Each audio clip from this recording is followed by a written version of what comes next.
संत चोखोबरायाचा गाभण काय जन्मला हा देह पोचीला सुखाचा काय भरवता याचा आहे एकले आपण संत चोखोबराय म्हणतात जन्मला आहे ना हा एक नाही याला वयाचं बंधन नाही, याला जातीचं बंधन नाही, याला धर्माचं बंधन नाही, याला रंगाचं बंधन नाही, एक दिवस मरणार आहोत आपण. तरी म्हणतो भावाने मान कोरल्याला याला कोर्टातच खिचलो. आपल्याला माहिती आपण मरणार आहे, एक दिवस जाणार आहे आपण. हे संतांनी महापुरुषांनी सांगितलं आपल्याला. कुठं होतो आपण? Michael Jackson. मुद्दाम एक फार गंभीर झालं तुमच्याकडे म्हणतो मी जीवनाचं. त्या मायकल जॅक्सनने असं ठरवलं की मला 150 वर्ष जगायचंय. तर काय कल्पना आहे वेळासारखी? 150 वर्ष जगावं. संगीत क्षेत्रामध्ये फार मोठं नाव मायकल जॅक्सन. दुनियाला पॉप स्टार म्हणून दुनियाला वेडं करणारा, स्वतः गायचं नाचायचं एवढा जबरदस्त शरीरयष्टी पातळ, अनेक ऑपरेशन केली काळा, पण त्याच्यावर अनेक सर्जरी करून गोरा बनलेला मायकल जॅक्सन. मला काय सांगायचंय? मृत्यू कुणी चुकवू शकत नाही. तुमच्या बँकेतून शेकोटी असू द्या, नाही तुम्ही 1000 करोड 1 जमिनीचे मालक असू द्या, मरणार हे मात्र नक्की आहे. मग मरणार आहोत आपण. मग कशाचा अभिमान, कशाचा गर्व? 2 दिवसाचा तुया जगी पाहुणा, बोल गर्वाचे बोलू नको रे पुन्हा. 2 दिवस जन्म आणि मृत्यू मधलं जे जीवन नावाचं अंतर आहे ना, ते असं काही जीवन आपण जगलं पाहिजे. हवावं वाटलं पाहिजे आपल्याला. ही माणसं 2500 वर्ष झाले भगवान गौतम बुद्धांना जाऊन. 2500 वर्ष.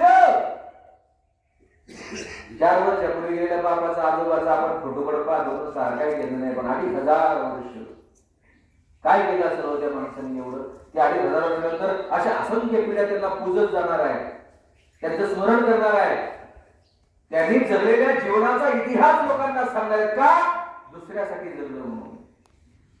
आपण आपल्यासाठी जगता जगता एका माणसाला म्हणणार हे जरा समाजात काय माहिती कसं आहे, आता नुकतंच लग्न झाले आणि कसं काय येऊ जरा प्रपंचासाठी काहीतरी केलं पाहिजे. बरं ठीक आहे, पुन्हा 2 वर्ष विचारणार हे जरा समाजात काय माहिती कसं आहे, मला पोरं वळणार बरं का, त्यांना थोडस सांभाळायला लागतं, शाळेत सोडायला लागतं.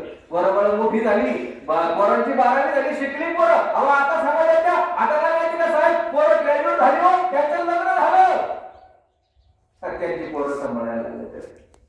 तेवढं झालं का आता या असं म्हणता म्हणता एका तेच कळलं नाही का समाजात आलं. कसं काय नाव होईल आपलं मला सांगा. आमच्या समोर पेटलेली मेणबत्ती आम्हाला एक सुंदर उदाहरण देऊन जाते. ती म्हणते बाबा रे, आणि मला चटका देता रे, जाळता मला, माझं अस्तित्व संपून जातं तुम्हाला उजेड देता देता. अस्तित्व संपतं मेणबत्तीचं. काय केलं? अगरबत्ती काय म्हणते? अरे मला चटका देता रे, जाळता मला, पण मी संपते, माझी राख होते, पण माझी राख होता होता मी तुम्हाला सुगंध घेऊन जाते. काय सांगतात तुला आपल्याला? माझा टवटवीतपणा, माझा सुगंध घेता रे तुम्ही, पण त्यातला सुगंध आणि टवटवीत गेला ना की मला मातीत फेकून देता नंतर तुम्ही. काय सांगतात तुला आपल्याला? अस्तित्व ही नाव होतं आपलं संपून जातं. मग कर्माला मोठा भगवान गौतम बुद्ध म्हणाले. तेच संतांनी तुम्हाला मला सांगितलं, तेच महापुरुषांनी तुम्हाला मला सांगितलं. कुठं होतं आपण? Michael Jackson.